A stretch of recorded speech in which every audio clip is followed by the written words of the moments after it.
ladder develops total body rhythm, coordination, and quickness by implementing hundreds of different foot patterns.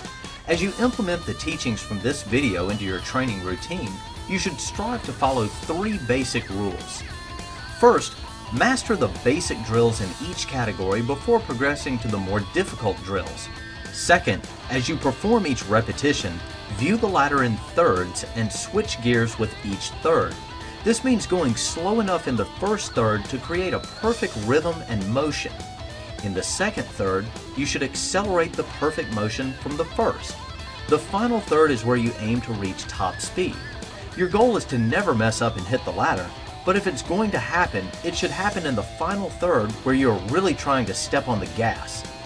Finally, as you move through the ladder, listen to your feet. Because each drill has its own unique pattern, it also has its own unique sound and beat. Concentrate on this sound and making it gradually increase in tempo. By following these 3 basic rules, you will ensure that you get the most out of your ladder training.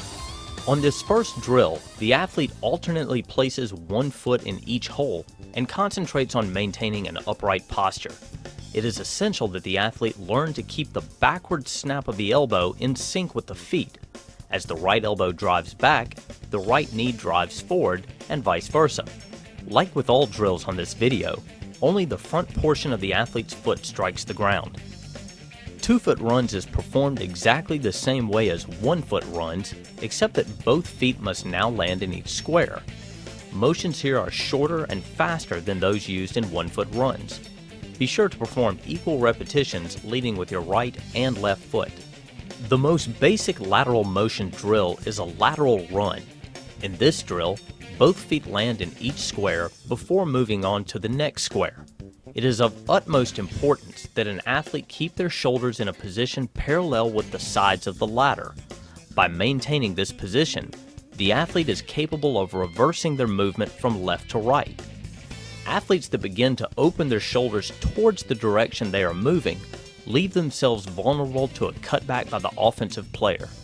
As with all lateral drills, make sure you give equal attention to performing reps both to your left and right. The cross-country skier drill requires lateral balance and nimble feet. For this drill, the athlete begins with the lead foot in the first square and the trail foot directly behind and outside the first square. The feet quickly switch places, and then the athlete moves to the second hole and repeats. As with all lateral drills, the athlete should aim to keep his shoulders locked in a position parallel with the sides of the ladder. This version of hopscotch, the athlete starts with both feet inside the first hole, and then hops forward and lands with a foot on either side of the second hole. This pattern is repeated through the entire length of the ladder. The athlete should concentrate on maintaining a low center of gravity, especially as the speed of the hops increase. Straddle hops place the athlete in a low, wide-based defensive position. The athlete should pretend he has a board between his ankles that keeps the feet locked in approximately 2 feet or more of separation. Contacts with the ground should be light, quick, and only involve the ball of the foot. As with all drills in this section, the athlete should spend as little time as possible on the ground in between each hop. Jump cuts are great for any athlete that competes in a sport that requires the ability to cut on a dime.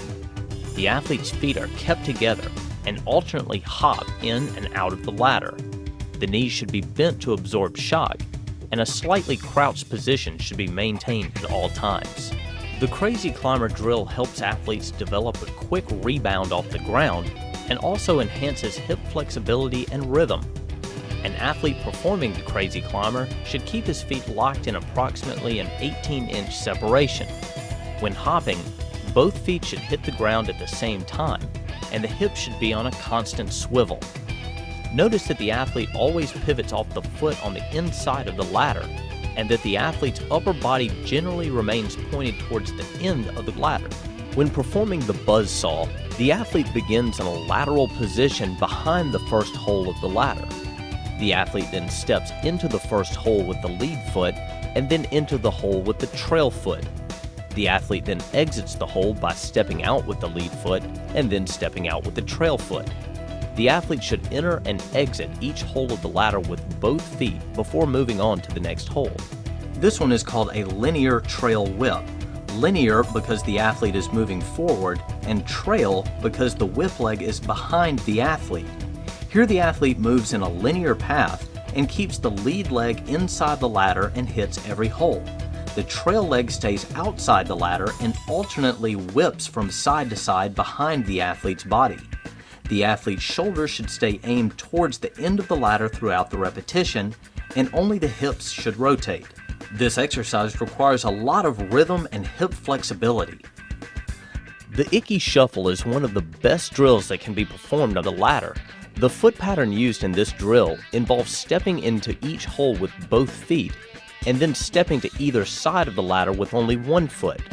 Because this is such an important drill, we encourage athletes to take this one slow and really master it before moving on.